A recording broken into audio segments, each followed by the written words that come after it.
afirma, claro, estáis obligados a venir. No, es una broma. En realidad, muchas gracias de verdad. Yo creo que al final de la jornada vais a entender el sentido que tenía, porque muchas veces acercarte a una realidad que no es la tuya, pues se hace, ya lo hemos hablado muchas veces en clase, ¿no? Para todos los que estáis aquí, se hace difícil, se hace aburrido, pero yo creo que forma parte de ese ejercicio académico, ¿no? Estar en la universidad, de saber cosas nuevas y de acercarte a nuevos universos que, sobre todo, pasado el tiempo, no durante el tiempo que dura nuestro paso por las aulas, sino después, es cuando cobra importancia. Yo os lo digo por experiencia, ¿no? Realmente muchas de las cosas que me pasaron en la universidad después cobraron una dimensión muy grande, ¿no? Porque efectivamente lo que ahí aprendí ha marcado después el rumbo. Así que ojalá que esto sea así también para vosotros. Ya hemos hablado, y muchos de los que estéis aquí, por lo menos conocéis a Patricia Simón. A ella le hubiera encantado estar hoy aquí. No puede porque está en Colombia y ya sabíamos que iba a tener que entrar online, pero en previsión de que la conexión en el lugar del río Magdalena, en la selva donde ahora se encuentra, no nos acompañara a lo largo de la sesión, pues nos propuso muy generosamente grabar su conferencia, y es lo que vamos a escuchar a continuación. Así que yo os voy a dar una pincelada de quién es Patricia Simón, y bueno, pues os diré que se licenció en periodismo por la Universidad de Sevilla, ella es malagueña, y posteriormente se especializó en Relaciones Internacionales en el Instituto de Estudios Políticos en Lyon.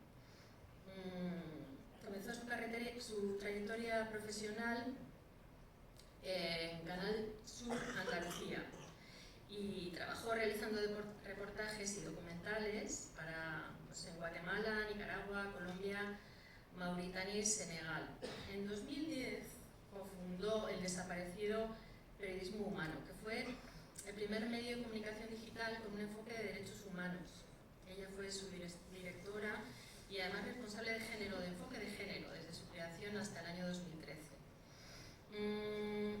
Junto al periodista Alesta Pico, creó en 2014 el centro de documentación llamado No habrá paz sin las mujeres, para el cual entrevistó a decenas de mujeres de Colombia y Palestina para documentar sus reclamaciones de términos de paz, justicia y reparación. En 2016 colaboró con diversos autores en un libro colectivo que se llama Más allá de lo posible, la dimensión política de los derechos humanos en el siglo XXI, y ella escribió un capítulo que, para que entendáis cuál es su compromiso y por qué la hemos traído aquí para que inaugure las jornadas, se titulaba Periodismo con enfoque de derechos humanos, la necesaria actualización de la ética periodística. En 2020 documentó para La Marea las protestas de Irak, las consecuencias de la pandemia del COVID-19, el incendio del campo de personas refugiadas de Lesbos y las elecciones presidenciales de Estados Unidos.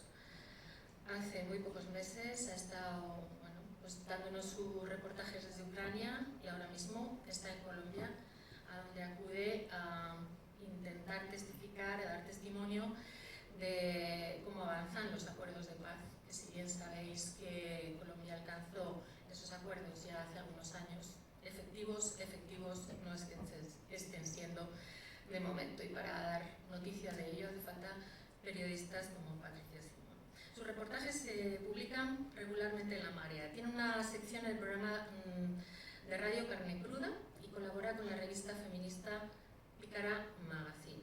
Ha realizado coberturas en más de 25 países, entre ellos, como digo, Colombia y Palestina, Israel, Jordania, Líbano, Guatemala, Estados Unidos, Sierra Leona y Marruecos. La mayoría de sus reportajes y documentales están enfocados en derechos humanos, en violencias machistas, en conflictos, en migraciones y en la lucha contra la pobreza y resistencias ecofeministas.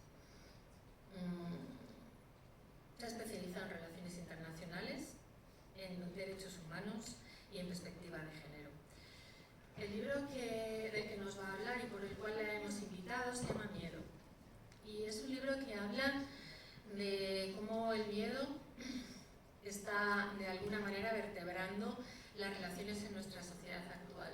Miedo que yo soy una firme convencida de que no anida realmente en el corazón del ser humano. El miedo es el fruto de la utilización de la mente que tenemos pero no es consustancial a nuestra esencia. Y ese miedo alimenta violencias y alimenta pues desunión, alimenta guerra, alimenta todo lo que es mental, todo lo que no tiene que ver con el cuidado, con el cariño, con el estar cerca del otro. Entonces ella muy hábilmente ha tratado de identificar cuáles son esos miedos que aquejan a nuestra sociedad. El primer miedo es el miedo al otro. Ya os lo dije ayer. El otro nos amenaza. ¿Cómo puede ser esto, no? Si lo miramos desde una perspectiva que no sea verdaderamente de entender que el otro soy yo, que el otro le pasa lo mismo que me pasa a mí, entonces, claro, desconfiamos, ¿no? También nos habla en el libro del miedo a la pobreza. Claro, yo no quiero ser pobre. Yo, en esta sociedad del hiperconsumo, no quiero que me falte de nada. Entonces, claro, nos da un poquito de reparo. Ella lo llama miedo, yo lo llamaría de otra manera la pobreza. Y nos queremos alejar de la pobreza. Y en el libro nos explica, ¿no? ¿Por qué nos queremos alejar de la pobreza? También nos da miedo la soledad, que no nos quieran, sentirnos aislados. Y nos da miedo la muerte. Y esos 4 miedos son los que articulan las relaciones sociales que tenemos. Y si el periodismo, la academia, la universidad, los educadores no nos hacemos cargo de eso, realmente yo creo que vamos hacia una deriva bastante preocupante. Sinceramente lo digo emocionada porque yo creo que estas jornadas nacen desde ahí, nacen del deseo de que realmente nos eduquemos hacia la paz, entendiendo que necesitamos una información de calidad. Y una información de calidad que no solamente venga de los medios de comunicación, obviamente debemos exigirlo, sino que la tengamos también en las aulas y en nuestro día a día, en nuestras relaciones sociales, pero también en nuestras relaciones personales y en nuestras relaciones con nosotras y nosotros mismos. Así que nada, os invito a escuchar a Patricia Simón porque yo creo que os va a interesar mucho todo lo que tiene que decirnos y muchas gracias por haber venido.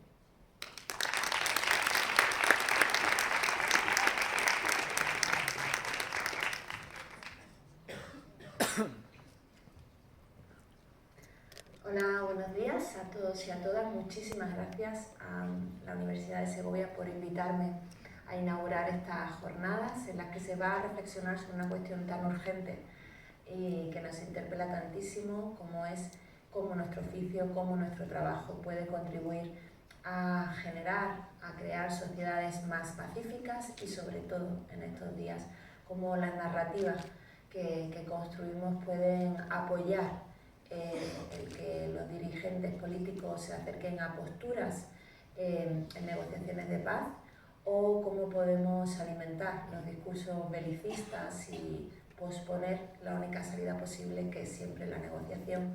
Como sabemos bien en Colombia, que es donde me encuentro en estos momentos, precisamente para documentar cómo el gobierno actual no está cumpliendo con los acuerdos de las negociaciones de paz, con el acuerdo de paz alcanzado entre la guerrilla de las FARC y el gobierno, pero también cómo ese incumplimiento afecta no solamente a las personas que pertenecieron a esta guerrilla, sino a toda la sociedad, y cómo, aunque hubo ese acuerdo de paz, Colombia sigue siendo un país en guerra.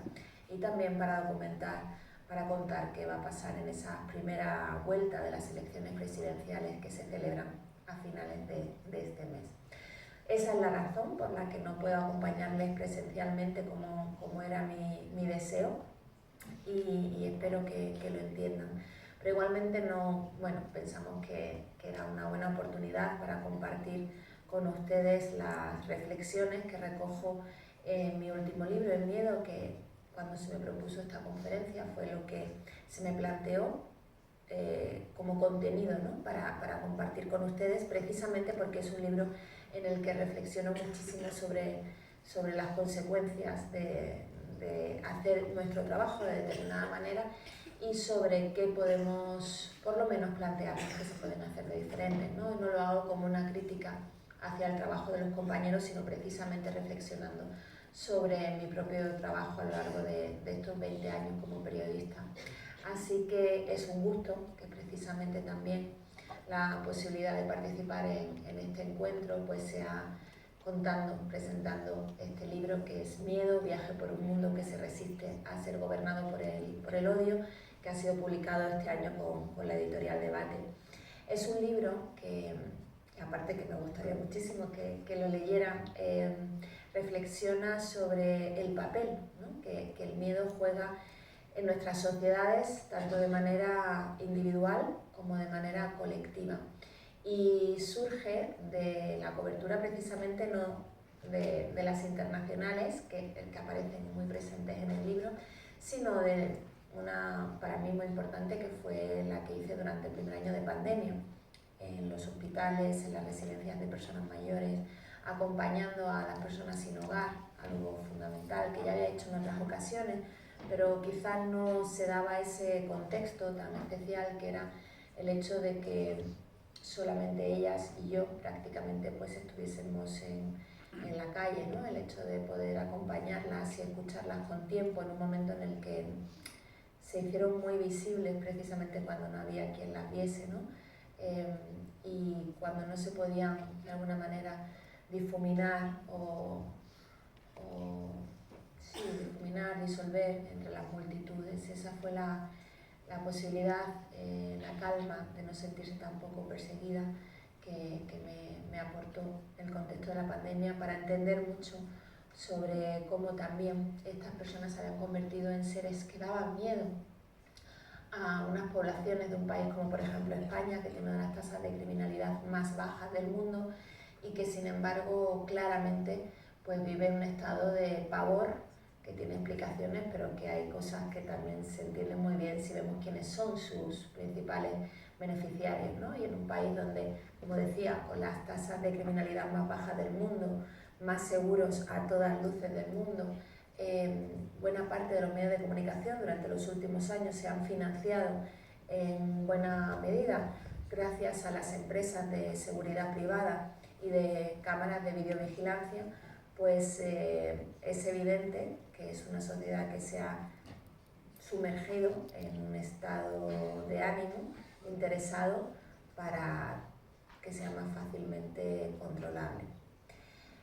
Voy a comprobar el tema de la luz, que parece que va y viene.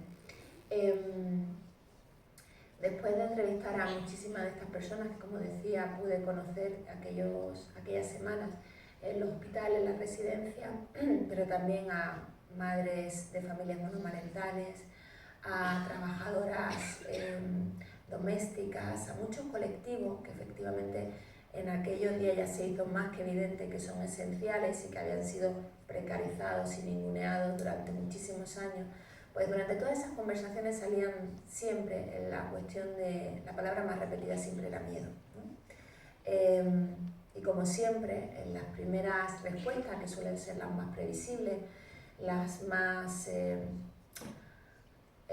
menos interesantes, las que, bueno, pues son las que hay que hacer y las que normalmente se repiten en automatismo, pues salía la cuestión del miedo a contagiarse, del miedo a contagiar a sus seres queridos, del miedo a perder sus empleos precisamente por el hecho de poder contagiarse, porque son empleos muy precarios en su mayoría, pero después empezaban a salir cuestiones que tenían mucho más que ver con los miedos que se habían ido alimentando y creciendo durante los últimos, en ese momento, 12 años, en este momento ya casi 15, desde que comenzó la crisis de 2008. Ahí me di cuenta de que había infravalorado el papel que tienen los miedos, que tiene el miedo en esta sociedad y también en los protagonistas de las informaciones que suelen ser vinculadas con la vulneración de los derechos humanos, ¿no? Y que entender esos miedos me hacía ser más comprensiva con una sociedad a la que muchas veces desde los medios de comunicación culpabilizamos, criminalizamos por no movilizarse lo suficiente, por ser aparentemente muy indiferente, por estar supuestamente acomodada, ¿no?, a la decadencia. Y cuando empiezas a escucharla realmente con lo que creo que es la actitud propia del periodista, que es el querer entender, ¿no?, como decía la filósofa Hannah Arendt, que es lo que le movía y que es lo que a mí me mueve, empiezas a ser mucho menos huyes de las etiquetas porque te das cuenta que realmente no explican y empiezas a entender esos comportamientos que a veces tratamos de irracionales y que no suelen serlo, que tienen explicaciones muy lógicas, que no tenemos por qué compartirlas, pero que si no las entendemos, si no las conocemos, difícilmente vamos a contribuir con nuestras informaciones a un buen diagnóstico que luego se pudiera traducir en políticas públicas y en respuestas sociales que den respuesta a esas problemáticas, ¿no? Eso por una parte, pero también tenía sentido, y lo fui descubriendo según fui reflexionando sobre ello, cómo era posible que los protagonistas de mis informaciones, a menudo las víctimas de las vulneraciones de derechos fundamentales y de todos los continentes y en circunstancias muy diferentes, eran personas que efectivamente se habían convertido en seres que dan miedo, sobre todo para las élites y para las sociedades que no se encuentran en contextos de vulnerabilidad, pero además eran personas que también tenían miedos a otros colectivos y a muchas cuestiones, ¿no? Que teníamos también que entender. Y que muchos de esos miedos, que eran azuzados y alimentados por la ultraderecha, no estábamos señalando desde los medios de comunicación lo suficiente a quienes se lucran con esos miedos, ¿no? Me parece que es muy importante, sobre todo aquellos que tenemos en nuestro ideario la aspiración legítima a contribuir a sociedades más justas, que incorporemos no solamente el marco ideológico que hay detrás de esas posiciones intolerantes que están intentando secuestrar las democracias, ¿no? Como son los diferentes grupos vinculados con la ultraderecha, pero también populismos que tienen actitudes y políticas de ultraderecha aunque se presenten como de izquierda, ¿no? Como el régimen de Daniel Ortega en Nicaragua. A veces hablamos mucho de las ideas que supuestamente les movilizan a estos grupos, pues por ejemplo las políticas reaccionarias de Donald Trump, su supuesto rechazo, ¿no? a la ley al derecho al aborto, así como el derecho de las personas LGTBIQ a tener exactamente los mismos derechos y oportunidades que el resto de colectivos. Pero sabemos bien, y en España lo sabemos bien, que los grupos de ultraderecha, aunque defiendan esas posiciones reaccionarias, luego en su práctica diaria practican y hacen uso de todos los derechos y libertades que hemos alcanzado en las sociedades democráticas, ¿no? Rechazaban el divorcio, rechazaban el aborto y ambas cosas pues las han practicado, ¿no? También clandestinamente cuando no se podía acceder al derecho al aborto. Con lo cual tenemos que tener siempre claro y explicar que la ideología es un marco que está al servicio de ese sistema neoliberal, de las políticas neoliberales, que siempre hay que ponerle apellidos, describirlo, porque hay palabras que se han vaciado de significado, ¿no? Y al final lo que sostiene y lo que defiende el modelo neoliberal es la cada vez mayor concentración, la creciente concentración de la riqueza en cada vez menos manos, ¿no? Y esto, curiosamente, justo antes de la pandemia, incluso los grupos más neoliberales, como puede ser su portavocía mediática, que es The Economist, publicaron un artículo, este medio publicó en septiembre de 2019 una portada que era Capitalism, Time to Reset, capitalismo, tiempo de resetearlo, en la que defendían en las páginas interiores que de seguir este desbocado ritmo de concentración de la riqueza, de consumo de recursos, pues estábamos abocados a sociedades cada vez más conflictivas y por tanto en las que ni siquiera el sistema neoliberal podría seguir funcionando, ¿no? Aparte de que en el marco de la crisis climática pues nos abocamos a la autodestrucción.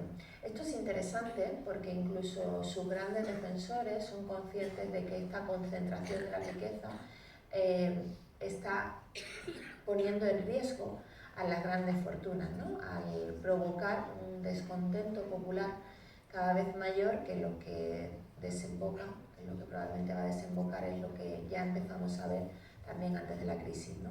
Hay que recordar, y así documenté varias de ellas, que justo antes de la pandemia de COVID-19, vivíamos el momento con mayor número de movilizaciones ciudadanas desde mayo del 68, ¿no? Movilizaciones con casuísticas muy particulares dependiendo de su contexto, pero en las que había un sustrato común, ¿no? Tanto en las revueltas de Chile como en las protestas de Irak, como la de los chalecos amarillos y en la gran huelga general de 2019, como en las protestas que se dieron en varios países africanos, había una población que estaba pidiendo en la mayoría de las ocasiones menos corrupción, más derechos y libertades, más oportunidades, pero también, y esto es lo que me parece más tremendo, en muchas de ellas, y así lo vi en Irak y por ejemplo en París, lo que había eran masas de poblaciones menores de 30 años saliendo a la calle,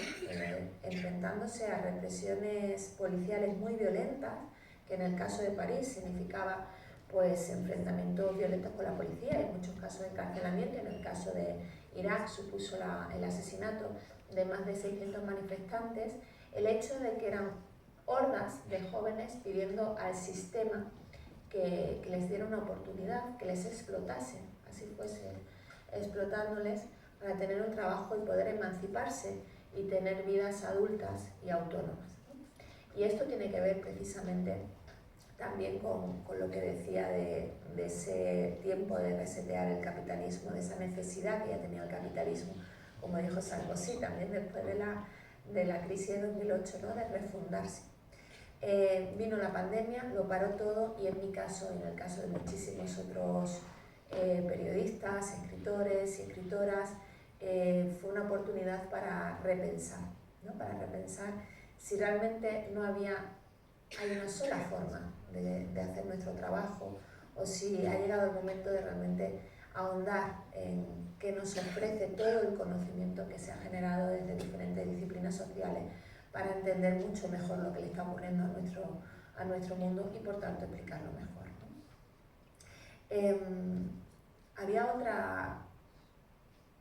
otra preocupación que quizás es de las que más me persiga, que es cómo en una sociedad democrática, por ejemplo, como la española, con libertad de expresión, aunque mermada y amenazada por la ley Mordaza, con medios de comunicación plurales e independientes, con el recuerdo todavía muy vívido de lo que significa vivir en dictadura, cada vez costase más hablar sobre aquellas cuestiones que nos importan y preocupan con las personas que más nos importan, ¿no? Así sean nuestros familiares, nuestros seres queridos, nuestros amigos y amigas, compañeros de trabajo, y cómo esos silencios se están haciendo cada vez mayores, ¿no?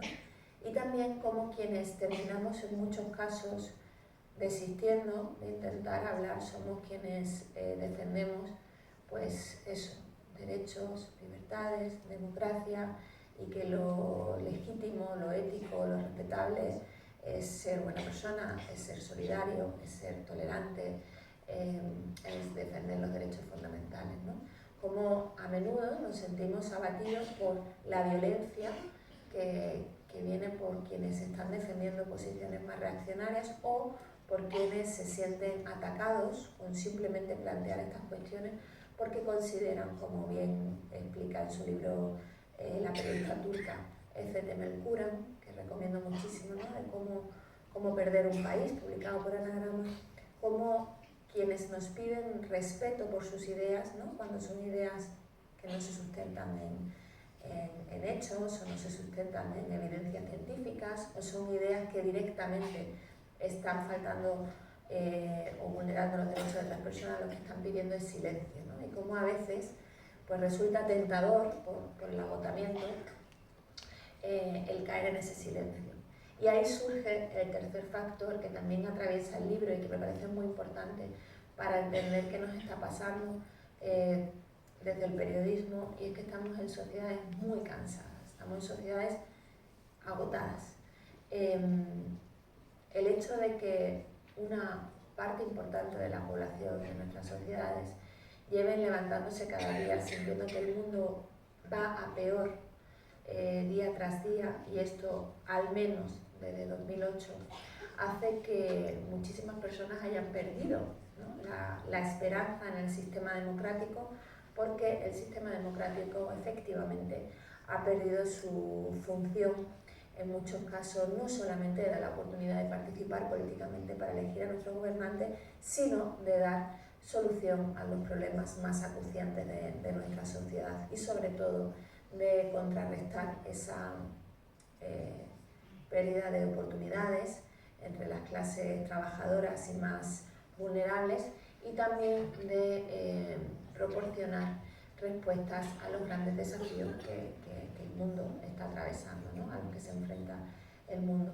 Por tanto, para muchas personas que no solamente han perdido mucha capacidad adquisitiva durante los últimos años y que han podido caer en situaciones de pobreza o sobre todo de precariedad sistémica, que es un estado muy habitual para millones y millones de personas, el hecho de que haya personas adultos, que ya han alcanzado un mínimo bienestar tras muchos años de trabajo y sacrificio, pero que son conscientes de que tal y como está el sistema, sus hijos e hijas difícilmente van a poder alcanzar esas cotas de bienestar y que no tienen herramientas para darle acceso a oportunidades, y el hecho de que no haya ese horizonte de mejora y al mismo tiempo las democracias estén también sacrificando parte de sus libertades y cada vez volviéndose más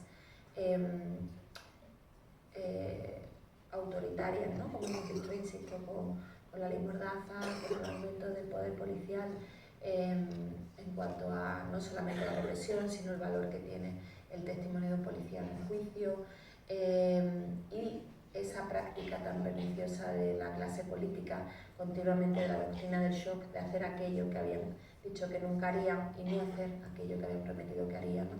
Todo esto ha vaciado de sentido la democracia, la ha dejado convertida en un teatro, y por tanto hay muchas personas que ya no sienten que la democracia tenga sentido y que tengan que comprometerse con ella cuando hay regímenes autoritarios como el chino, que con todo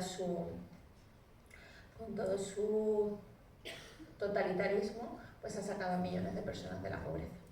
Y esto hace que haya muchas personas que abracen discursos totalitarios, ¿no? De hecho, el libro surge de un artículo que escribí el mismo día que el presidente Pedro Sánchez anunció el confinamiento, que me llamó muchísimo la atención como una medida necesaria, absolutamente necesaria, y el estado de alarma, ¿no? Que también lo decretó, fue acogida por parte de la ciudadanía con alivio. Es decir, veníamos de 20 años desde los atentados del 11 de septiembre en los que sabemos que cada recorte de derechos y libertades normalmente se pronuncia, se aprueba en un marco de emergencia, como han sido los atentados del 11 de septiembre, como han sido el atentado del 11M en España o de Bataclan en Francia, y toda esa ola de atentados que vivió Europa en los pasados años. Se aprobaban estados de alarma y esos recortes de derechos y libertades terminaban incorporándose a los códigos penales, ¿no? Y ese es el ambiente en el que han crecido, bueno, pues todas aquellas personas que ahora tienen menos de 30 años, ¿no? Con una vida política en la que siempre se ha ido hacia el recorte de derechos y libertades. Y por tanto, eso tiene consecuencias, y es que el mensaje, el subtexto que se envía es que que las situaciones de emergencia se gestionan mejor bajo regímenes autoritarios. De hecho, esos fueron los mensajes que leí en las redes sociales de muchas personas, no precisamente sospechosas de ser afines a la ultraderecha, pero que en ese estado de pavor, ¿no? Que lógicamente una pandemia global nos sumió, pues decían cosas como que esto se gestionaba mejor en una dictadura como la China, o que si no es mediante la represión las sociedades no responden, o que menos mal porque los vecinos ya estaban incumpliendo las medidas y recomendaciones. Y me preocupó mucho que algo que había que hacer, pero que había que hacer como una derrota, se viviera, insisto, con cierta trivialidad o incluso alivio. Y escribí ese artículo que se llamó Tengo miedo, y que nunca imaginé que iba a ser tan premonitorio de lo que iba a documentar después y sobre todo de lo que iba a terminar reflexionando en el libro Miedo, ¿no? Hablaba sobre sociedades cansadas, agotadas, que tienen un problema con la sensación de que no hay tiempo nunca para nada y que eso hace que se levanten ya pensando que van tarde y por tanto con todo esto lo que entendí es que necesitábamos ser no solamente empáticos y empáticas con las víctimas de la vulneración de derechos fundamentales, sino también más compasivos con aquellas personas que están desistiendo de informarse, que sienten que para qué se van a informar diariamente de 5 catástrofes locales, nacionales e internacionales, si sienten que con esa información no van a poder hacer nada, ¿no? Porque otro de los factores que me parecía importante también recoger y reflexionar sobre él es cómo a raíz de la invasión ilegal de Irak, ¿no? De esa movilización masiva, que no vivíamos nada igual desde la transición, como en ese año 2003 el 90% de la población española se manifestó en contra de la participación de España en esa invasión ilegal. Asistimos a manifestaciones muy multitudinarias y en cambio el gobierno de España nos metió en esa guerra ilegal, ¿no? Después vinieron otros ciclos de movilizaciones muy importantes, especialmente a partir del 2010-2011, cuando ya las consecuencias de las políticas austericidas fueron muy duras para aquellas personas con menos recursos, y en aquellos años, entre 2011 y 2014, en este país vivimos a manifestaciones diarias para prohibir los desahucios, para denunciar los recortes de derechos y libertades, para proteger los servicios públicos, y de nuevo no sirvió para nada, ¿no? Entonces, cuando desde determinados púlpitos como periodistas acusamos y criminalizamos a la ciudadanía por no movilizarse lo suficiente, por no informarse lo suficiente, por no estar suficientemente sensibilizada, creo que estamos siendo injustos, porque estamos en una sociedad con mucho sufrimiento, no solamente entre los más desfavorecidos, sino también entre aquellos que están con la perpetua sensación de que pueden terminar convirtiéndose en ellos, ¿no? Y ellas. Y esto también es muy importante porque en el libro hablo mucho sobre cómo la ultraderecha nos insta continuamente y nos hace caer en la trampa de caer en el ellos y en nosotros, ¿no? Y que lógicamente quienes defendemos los derechos fundamentales entendemos que los otros, como decía el poeta Javier Sicilia, somos todos, y que sociedades más cohesionadas, con más oportunidades, significa que todos vamos a vivir mejor, no solamente porque sea lo justo, sino que además va a contribuir a sociedades más bonitas, más alegres, con más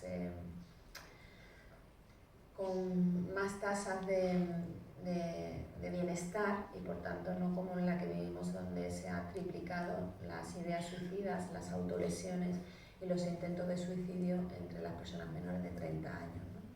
Eso por una parte, pero también me permitía ser más compasiva con, insisto, aquellas personas a las que a veces señalamos como racistas, como insolidarios, y que lo que estoy haciendo es reproducir ese discurso de ellos y nosotros, ¿no? Y me di cuenta de que el periodismo a veces lo que hacemos es poner a competir los pobres con los más pobres, ¿no? Y eso lo hacemos en lo nacional y en lo internacional, ¿no? El hecho de que aquí pues vayamos a veces a los barrios de la clase trabajadora y entrevistemos solamente a quienes están peor, hace que quienes están un poquito menos mal sientan que su dolor no es suficiente para generar nuestro interés, ¿no? Cuando son estos colectivos los que viven juntos, los que hacen conjuntamente frente a todas estas políticas injustas, y los que desarrollan estrategias de supervivencia y redes de solidaridad entre ellos, ¿no? Por tanto, el periodismo creo que tiene que jugar una función que es la de hacer, construir relatos más comunitarios, ¿no? En cómo afectan todas estas políticas, todas estas dinámicas de mercado a las comunidades, a los colectivos, porque si no, al final estamos desgajándolos y poniéndolos a competir por ver, como digo, quiénes merecen nuestra solidaridad, ¿no? Pero también lo hacemos cuando vamos a otros territorios, ¿no? Y yo pongo como ejemplo el hecho de que estaba en la isla de Lesbos en agosto de 2020 porque quería entender cómo la población de esta isla griega, que en 2015-2016 fue un ejemplo de hospitalidad para las personas que llegaban en barcazas buscando refugio en suelo europeo, que abrieron sus hogares, que se convirtieron incluso en candidatas para el Premio Nobel de la Paz por el ejemplo que dieron a todo el mundo. En ese momento, 4 años después, pues había una parte que estaba votando a opciones neonazis y otras partes que tenían discursos, según leía en la prensa internacional, racistas, ¿no? Quería entender qué había pasado, porque creía que con eso se podían explicar otros fenómenos vinculados con la ruptura entre las comunidades y en las propias ciudades y pueblos, y cómo eso lo estaba fomentando la ultraderecha. Y lo que me encontré en Lesbos, por una parte, fue que la mayoría de la población de Lesbos no eran conscientes, eran plenamente conscientes de que las personas refugiadas no suponían una amenaza para ellas porque fueran refugiadas o porque fueran pobres, sino que para sobrevivir en un infierno como era el campo de Moria necesitaban recursos, y que, por ejemplo, cuando cortaban los olivos de los que vivían los habitantes de Lesbos, ¿no?, para producir aceitunas y aceite, no lo hacían porque quisieran ni porque fueran ladrones, sino porque necesitaban esa madera para cocinar. Y muchas de las personas que entrevisté querían exactamente lo mismo que las personas refugiadas, que era seguir su camino migratorio. Sin embargo, lo que solíamos contar era que estas personas realmente tenían actitudes racistas, ¿no? Cuando efectivamente, como digo, lo que sentían es que se habían convertido en los que estaban pagando todas las consecuencias del fracaso de las políticas de cierre de fronteras de la Unión Europea, ¿no? Esas sí racistas y absolutamente criminales. Y que había una gran parte de la población que sencillamente lo que querían era que siguieran su camino y que pudieran construirse vidas en un sitio donde tuvieran oportunidades. Otras que sí que habían sufrido las consecuencias económicas y que a lo mejor habían empezado a tener discursos más criminalizadores hacia las personas migrantes y refugiadas, pero que no estaban de acuerdo con los partidos políticos de extrema derecha. Una parte que no tenía especial empatía con estas personas, pero que sí se sentían muy violentadas por tener que convivir con un poblado donde llegaron a vivir 23.000 personas cuando se construyó para 3.000 en condiciones infrahumanas, y una minoría que efectivamente terminó convencida por la ultraderecha. Pero si desde el periodismo de derechos humanos negamos la experiencia, todas estas experiencias, al final, y simplemente les tildamos como racistas y ultraderechistas, es posible que terminen convirtiéndose en ellos porque se sienten atacados, y al final las personas, cuando se sienten atacadas, terminan replegándose, ¿no? Pero también estaba allí cuando salió ardiendo el campo de Moria, y fue muy interesante porque las personas refugiadas, y esto es una reflexión que tenemos que hacernos, había muchas personas refugiadas que no tenían especial interés en contestar a la prensa, y también de esto surge el libro, porque eran plenamente conscientes de que el contarlo no iba a cambiar su situación. De hecho, están allí, en nuestro campo, en Moria 2, en peores condiciones todavía que las anteriores, que ya eran absolutamente dantescas y deleznables, ¿no? Y también sentían que cuando les hacíamos contar una y otra vez por qué habían venido, como me decían, pero si ya sabéis cómo está Afganistán, ¿no? Si ya sabéis que tenemos que venirnos porque si no nos matan, si no, ya sabéis que venimos porque si no nuestras hijas no van a tener ninguna oportunidad, si ya sabéis que tenemos que venir con traficantes que nos someten a todo tipo de barbaridades, ¿para qué volver a contarlo si no va a cambiar nada, ¿no? Y yo creo que esta reflexión es importante por 2 razones. Una, porque las víctimas ya saben que sabemos, y por tanto hay muchas que ya no tienen interés en contar, aunque contar es una necesidad, y de eso también hablaré, pero también porque quienes leen ya saben también, y muchas veces son las que son tildadas de racistas cuando no lo son, ¿no? Sino que también están pasando por situaciones muy duras. Y creo que tenía mucho más sentido, en este caso, por ejemplo, hablar con ella sobre las condiciones de aquí, ¿no? Eso sí, porque además es de lo que somos directamente responsables. Luego tenemos mucha responsabilidad en la situación de Afganistán o de Irak, por supuestísimo, pero en lo que podemos incidir ahora es en esto, ¿no? Porque una de las cosas que hacemos a menudo, quienes estamos intentando combatir los discursos de odio, es, para frenarlos, buscar aquellos testimonios más dolorosos, ¿no? Y eso, el mensaje que lanza y a lo que contribuye no es a la cultura de derechos humanos, ¿no? Que significa que todo el mundo tiene derecho por el hecho de ser humano, sino al cuanto más desgraciado, más bienvenido eres, o cuanto más desgraciado, más hospitalidad vas a encontrar, ¿no?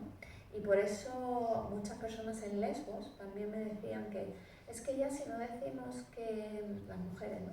Si ya no decimos que hemos sido violadas en el camino migratorio, ya no merecemos atención ni merecemos el estatuto de refugiados, ¿no? Cuando vamos a prestar declaración. O los hombres me decían, es que si no decimos que hemos sido torturados, ya no me permiten presentar la solicitud, porque hay tantas que van a priorizar aquellas en las que se concatenan todo tipo de desgracias. Y me decían, nos estáis obligando a mentir, porque nada es suficiente de nuestro sufrimiento, ¿no? Y a veces tengo la sensación de que con nuestras informaciones contribuimos, ¿no? a esa sensación que tienen, ¿no? Que solamente son valiosas y son respetables si han sufrido todo tipo de vejaciones y de sufrimiento. Y creo que esto claramente no está contribuyendo a frenar el discurso del odio.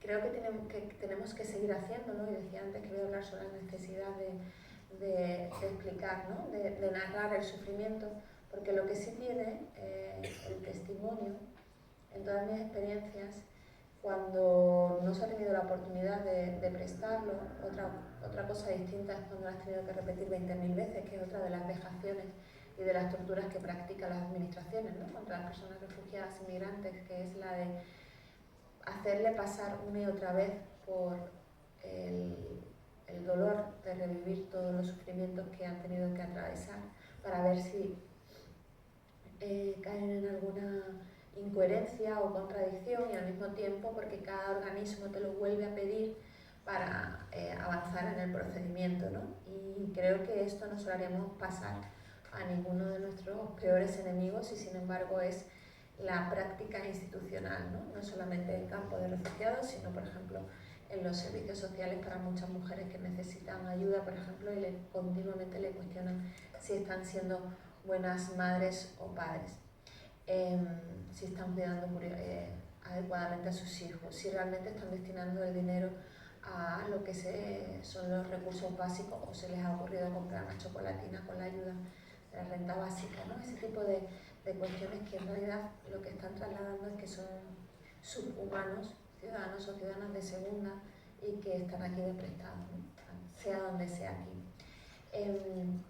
Pero hablaba de la importancia de reparación, ¿no?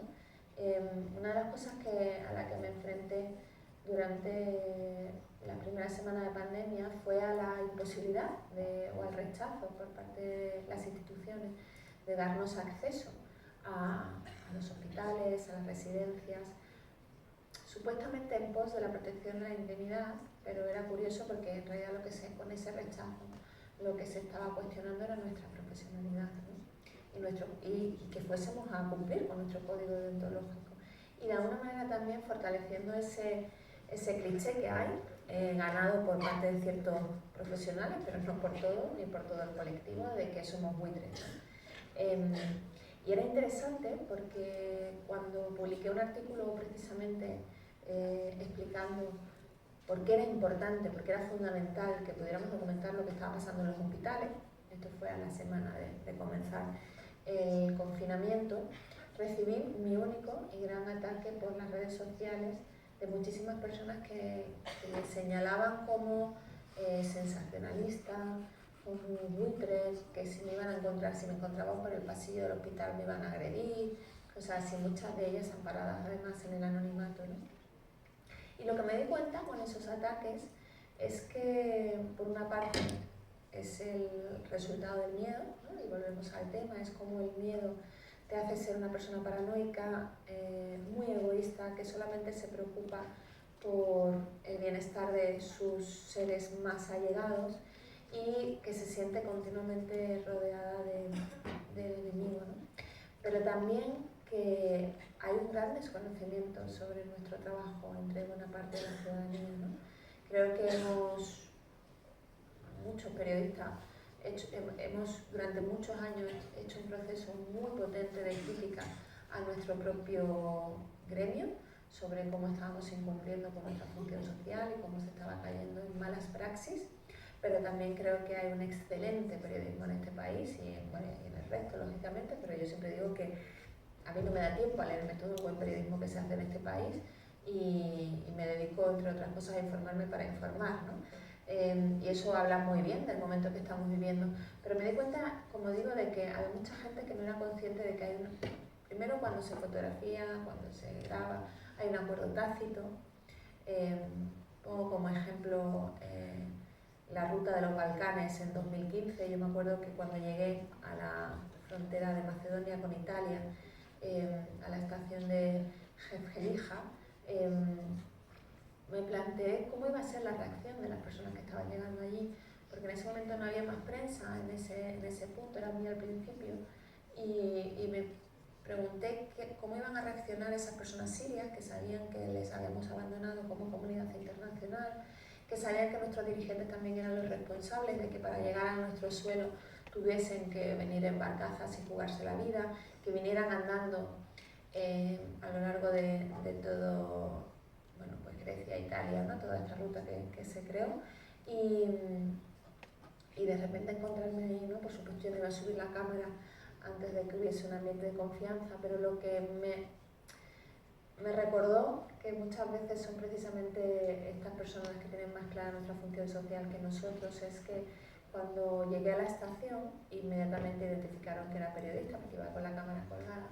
Las personas seguían andando por las vías del tren, iban diciéndome thank you, y porque estuviera allí, ¿no? Entonces, creo que tenemos que explicar esto, ¿no? Porque creo que hay una parte de la ciudadanía que no es consciente de lo importante que es que cuando tú estás en un sitio, que no es que tú seas el ser importante ni que las personas para nada te estén dando las gracias porque, oh, gracias porque el periodista ha venido a este lugar, en absoluto, sino porque tú eres la representación anónima de una ciudadanía, de unas sociedades que entienden que ese sufrimiento nunca debería tener lugar, que es injusto, ¿no? Y que por tanto el hecho de que estés ahí documentándolo es porque consideran, porque hay un lugar donde se considera que ese dolor es real y que nunca debería de haberse dado. Y eso ya de por sí es reparador, pero también es reparador para muchísimas personas, incluso aquellas, como decía, que en Lesbos, ¿no? Me decían, pero ¿para qué vamos a contar otra vez? Terminaban contándolo, porque es una necesidad humana, como muy bien explicaba Soledad Gallego Díaz en un artículo que siempre recuerdo, que es Creemos en su dolor, de 2007. Ella explicaba, en ese caso vinculado, referido a las personas palestinas, pero que se puede aplicar a cualquier pueblo o grupo que está siendo masacrado y machacado, cuando el dolor no es reconocido por otros seres, cuando no tiene eco, cuando tu llanto no es escuchado, se cae en la enajenación, porque necesitas que alguien de alguna manera sea testigo de ese sufrimiento para que no pienses que estás loca y que eso nunca ha ocurrido. Y yo eso lo he vivido en muchísimas ocasiones, muchísimas, por parte de aquellas personas que peor lo han pasado, ¿no? El hecho de que, me acuerdo, documentando las violencias que sufren las mujeres guatemaltecas, y especialmente aquellas que fueron violadas por decenas de soldados durante la guerra civil, en el periodo en el que gobernaba Ríos Montt, ¿no? El dictador Ríos Montt. Aquellas mujeres, cuando contaban, lo que estaban era entendiendo que 20 años después, que era cuando se habían atrevido a contarlo, seguía siendo importante explicarlo y ser escuchada, porque aquello nunca debe haber ocurrido. Y Y eso, en contextos sobre todo de impunidad, es la forma de reparación más potente que hay. Tomar testimonio es decirle a la persona, aunque no se le diga, que hay muchas otras personas que lo sienten, que les gustaría que hubiera un sistema judicial que hiciera pagar a los responsables por ello y que de alguna manera se dejan atravesar su dolor porque les gustaría descargarle de ese dolor, ¿no? Porque nadie tendría que pasar por eso. Y siempre que he tenido experiencias con muchísimas personas que han tenido trayectorias de violencias concatenadas, cuando las contaban, de alguna manera me miraban, pero no me estaban mirando a mí, estaban mirando a quienes iban a recibir ese mensaje, ¿no? Y por eso muchas veces terminan diciendo gracias, cuando las gracias deberíamos de darlas nosotras, porque nos recuerdan, entre otras muchas cosas, la capacidad de resistencia y de supervivencia que tenemos como especie, ¿no? Aparte de la cantidad de formas y de prácticas diabólicas que tenemos de infligir dolor y sufrimiento, ¿no? Sobre todo a las mujeres, a los niños y a las niñas y a las personas ancianas. Por tanto, no estoy diciendo que no haya que seguir tomando testimonio, todo lo contrario, cada vez más, pero sí intentando que esos testimonios, que esas historias, de alguna manera enlacen a diferentes dolores, ¿no? Que también es una de las cosas que hago en el libro, se van entretejiendo muchas historias de personas que yo cuento sus historias y las vuelvo a traer al espacio público, que es un libro o la prensa, porque me encantaría que todo el mundo las hubiera conocido, no porque sus historias sean muy dolorosas, que en muchos casos lo son, sino porque su forma de enfrentarse a toda esa injusticia creo que es inspiradora para todo el mundo, ¿no? Y sus reflexiones, no solamente, a mí me molesta mucho cuando a las personas que sufren vulneración de derechos humanos las interrogamos como seres sufrientes solamente, no cuentan lo que te ha pasado, sino ¿y después qué? ¿Y cuál es tu análisis sobre todo esto, ¿no? Porque a menudo además con esos colectivos lo que hacemos es que ellos son los colectivos, por ejemplo, migrantes, ¿no? ¿Cómo fue el viaje migratorio? ¿Cuánto dolor pasaste? Pero luego el análisis lo hace una persona blanca de una ONG o un analista o un académico, ¿no? Y creo que son personas que tienen que hacer el análisis sobre lo que están viviendo. Y hay una cosa también importante en el libro que me voy a explicar, y es que yo siempre he sido muy crítica con el periodismo yoístico, ¿no? Con el yo en el periodismo y con este exceso y sobreabundancia del yo, de la presencia del periodista en su trabajo, ¿no? De hecho, este iba a ser un ensayo iba a ser siempre ensayo, crónica periodística, pero nunca pensé que iba a estar presente mi persona, ¿no? En el libro. Lo que pasa es que me di cuenta de que si realmente quería ser honesta con los lectores y lectoras, si quería hacer todo ese proceso de reflexión sobre cómo operan los miedos sobre nosotros y nosotras, sobre cómo los tenemos todos y todas, y que los miedos son reales, ¿no? Otra cosa es que hay miedos pues, que son creados, que son infundados y que hay que desmontarlos, ¿no?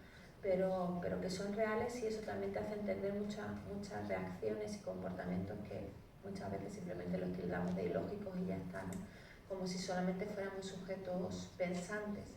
Pero efectivamente cuando me puse a escribir me di cuenta de que la prepotencia y lo presuntuoso sería escribir un libro de reflexión sobre los miedos, sobre la práctica periodística y también sobre cuáles eran mis experiencias, convirtiéndome en un narrador omnisciente, ¿no? Que es esa figura que se posiciona aquí y que va sentando verdades categóricas continuamente, y que este libro no es un libro de verdades categóricas, es un libro riguroso como tiene que serlo todo el periodismo, pero es un libro que reivindica la duda, que reivindica los matices y los grises y que reivindica los espacios intermedios de encuentro, ¿no? Que creo que es una cosa que el periodismo tiene que hacer, reconstruir ese espacio de valores éticos compartidos desde los que es posible la convivencia. Si eso no lo hacemos, si seguimos permitiendo que el periodismo contribuya a lo que están haciendo los algoritmos y la ultraderecha, si el periodismo reproduce el hecho de que cuando yo hablo de personas migrantes piense en personas que buscan derechos, que buscan oportunidades y que tienen el arrojo y la valentía necesarios para emprender ese viaje a un sitio que no saben que les depara. Y mi vecino, cuando piensa en migrante, en lo que piensa es porque eso es lo que mediáticamente se le ha trasladado, es en un adolescente peligroso que le va a robar y violar a su hija. Pues es imposible que cuando hablemos de migraciones podamos ni siquiera empezar a tener un diálogo sosegado, porque estamos hablando de cosas completamente diferentes, ¿no? El periodismo tiene que ser el que restituya y resucite las palabras desde la humanidad, ¿no? Y desde el humanismo.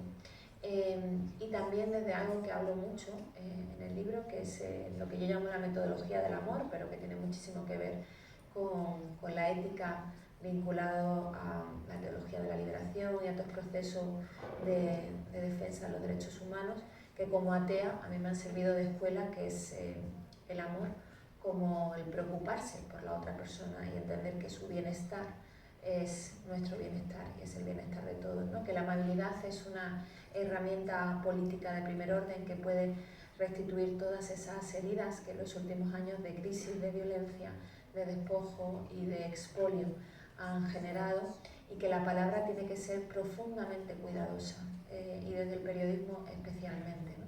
Un periodismo que genere ternura, que genere curiosidad sana, que genere interés por eso que digo que se ha construido, ¿no? Que es la figura del otro desde la comprensión.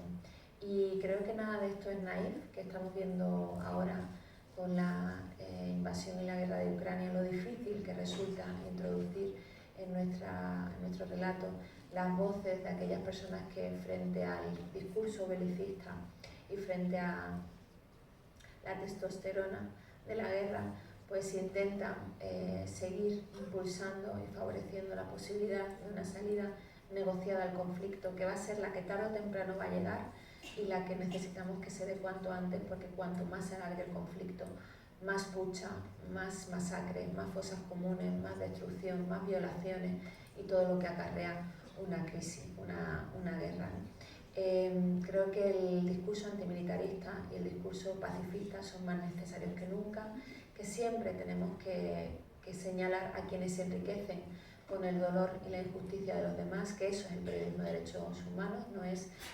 regodearnos en el relato de la víctima, ensimismarnos, ¿no? con el dolor, sino buscar a los responsables, y los responsables tienen nombres y apellidos y hay que recogerlos en nuestras informaciones.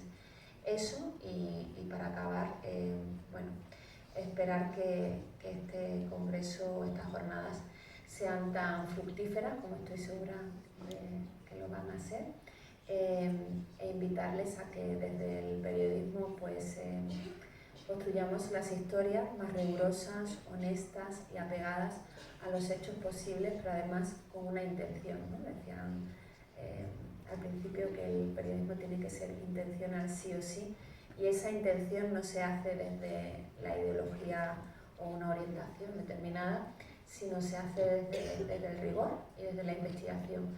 Y por tanto la intención del periodismo que a mí me interesa es combatir la impunidad y que los responsables sean señalados públicamente.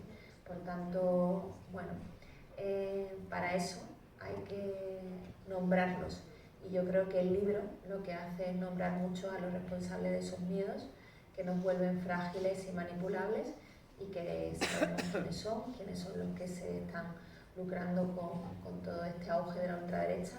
Y por ejemplo, algo que hay que repetir, ¿no? Que era llamativo cuando estaba en Ucrania, como todavía en el imaginario hay este vínculo entre las opciones de izquierdas, incluso quienes consideran que eso es ser prorruso, ¿no?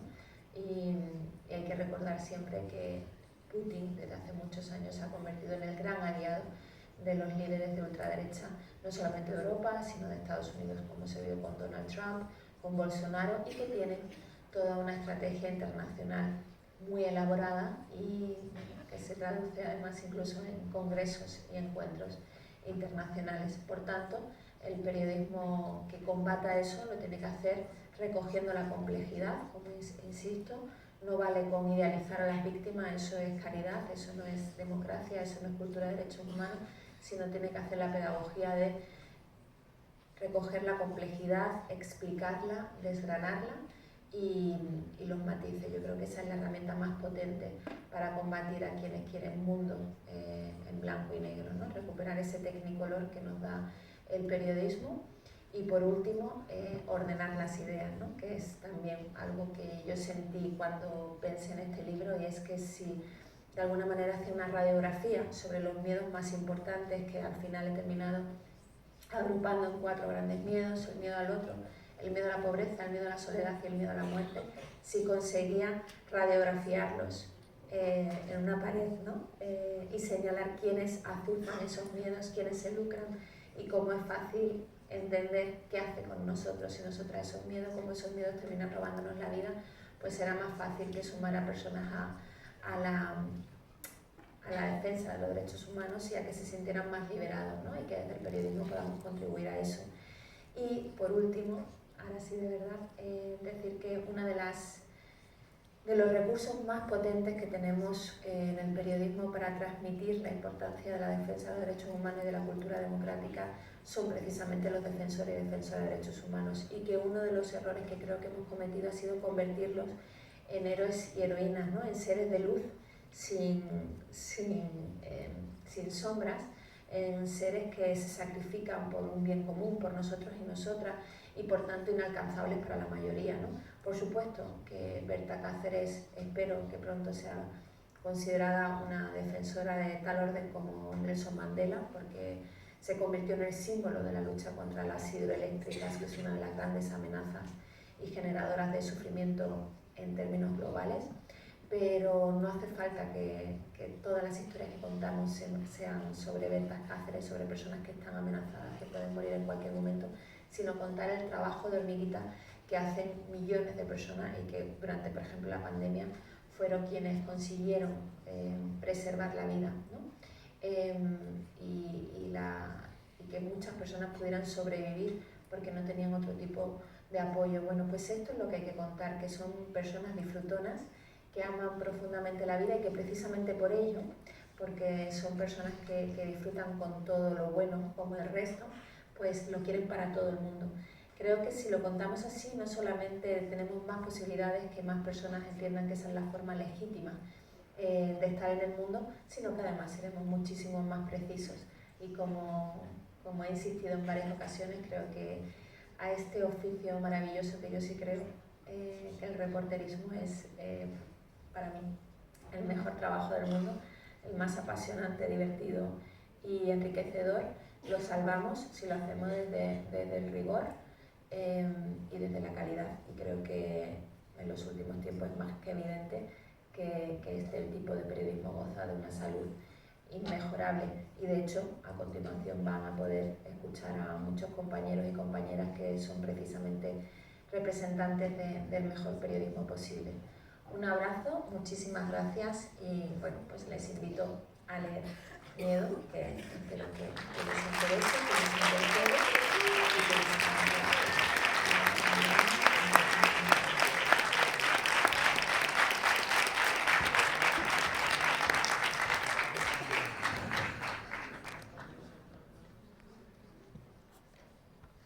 Bueno, a ver si se oye. ¿Ahora se oye? No logro ponerlo en marcha. A ver si... Hola, ¿se oye?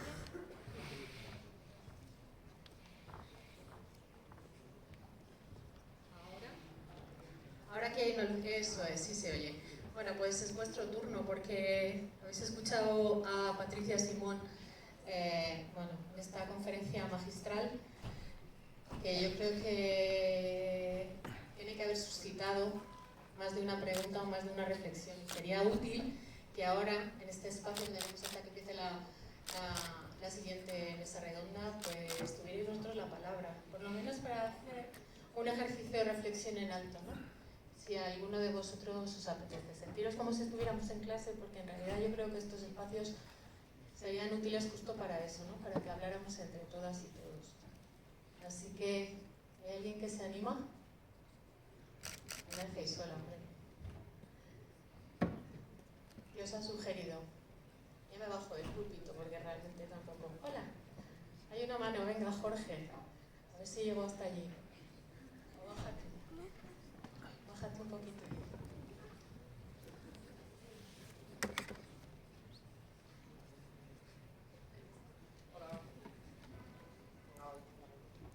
Hola, ¿qué tal? Nada, mi pregunta era, el periodismo, como ha dicho la compañera, está formado por muchas pequeñas aportaciones de diferentes medios, de diferentes grupos que pues, ponen en valor cómo algunos colectivos son marginados o sufren la guerra o sufren discriminación y demás. Pero al final, las grandes potencias informativas del país, por ejemplo, de cualquier medio internacional, está controlado de manera directa por subvenciones de empresas de forma privada. Entonces, no interesa que se haga cierto tipo de publicación, o al menos no de forma mainstream o de forma general. Entonces, mi pregunta es, ¿crees que con las diferentes influencias en las redes sociales por parte de las multinacionales que ponen dinero, se ve alterado el discurso tanto político como narrativo, o si se puede ver, no sé, ocultado y demás? La pregunta no es para mí, desde luego. Yo no soy quien voy a responder a esto. ¿A alguien se le ocurre acompañarle a Jorge con la reflexión que hace? Es decir, hay unos medios de comunicación, unas grandes empresas detrás de esos medios. La libertad de expresión. Vamos, también me surge la duda de siempre, de si hay una verdadera libertad de expresión en los medios de comunicación y en las redes sociales, donde creemos que tenemos el poder, aunque así no sea. Entonces yo creo que, pues, cuando dice que es una suma de diferentes aportaciones de la población, pues hasta qué punto pues, somos libres de aportar, de no aportar, y esa era la reflexión. No sé si... Jimena.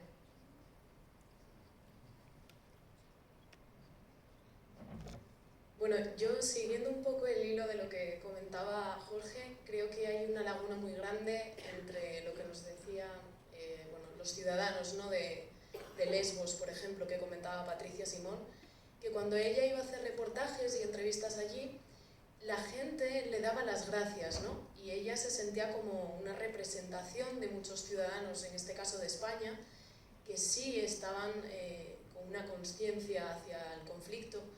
Y yo creo que hay una laguna, Jorge, súper importante lo que estás diciendo en relación con las empresas. Porque los ciudadanos europeos conocemos este conflicto, ¿no? y queremos apoyar y cambiarlo, y desde allí, desde Afganistán o desde Lesbos, saben que sí, que les apoyamos, pero ¿por qué no grandes dirigentes políticos, grandes empresas o desde los propios medios de comunicación no hay ese apoyo?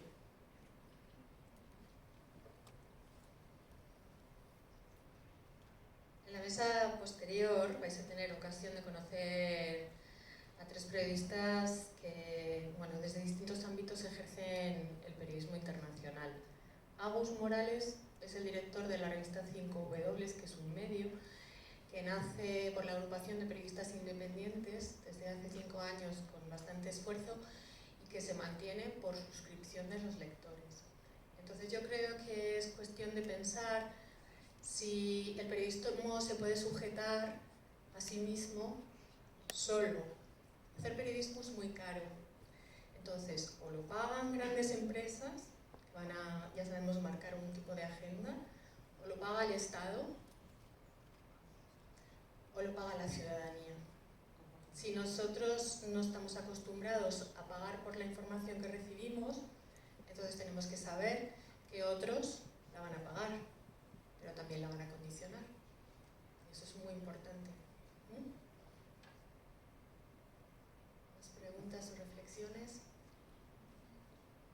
Bueno, guardaros las preguntas. Agustín. Opa.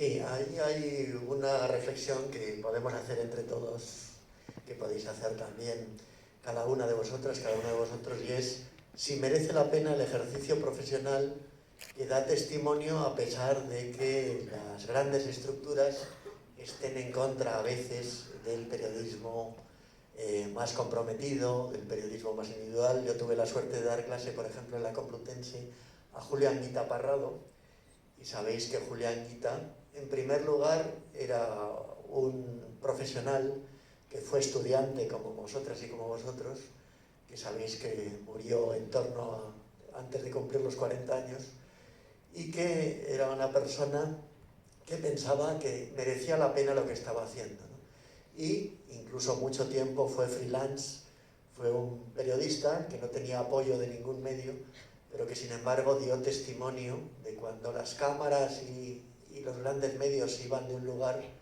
seguir dando testimonio con su propio ejercicio profesional individual.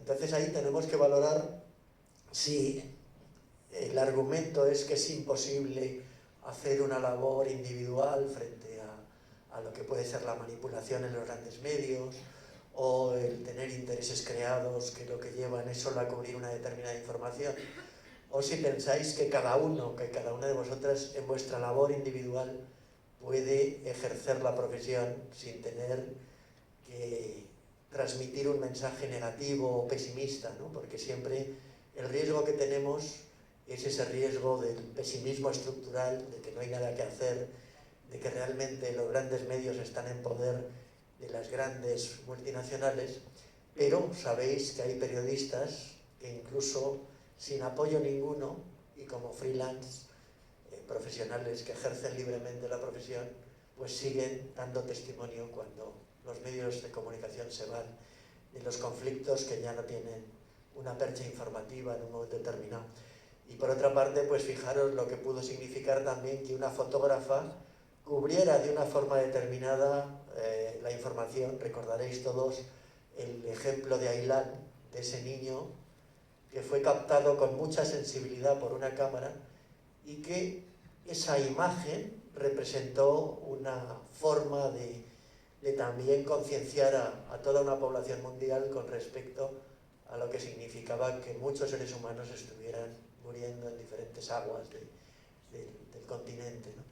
Y en ese sentido, bueno, pues yo creo que merece la pena que tengamos una visión de que merece precisamente la pena el apoyar a los periodistas, el que el ejercicio profesional del periodismo tenga los mejores recursos y que, por ejemplo, en vuestra especialidad, que va a ser la publicidad y las relaciones públicas, pues sigáis apoyando en esa labor de publicitar. Sabéis que hay un concepto de lo que significa publicitar que defendía Habermas, que es lo que tenemos que hacer público en el siglo XXI, no lo que muchas veces los medios, por intereses bastardos, resaltan o subrayan, sino lo que como ciudadanos y ciudadanas queremos que se haga público en este siglo, desde el punto de vista de que haya menos injusticias, desde el punto de vista de que se busque realmente la verdad en las profesiones de la comunicación y de la información.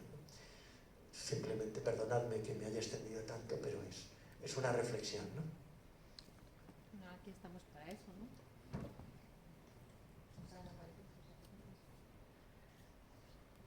¿A alguien se le ocurre algo que la publicidad también puede hacer por el periodismo, o el periodismo por la publicidad, o la comunicación publicitaria, o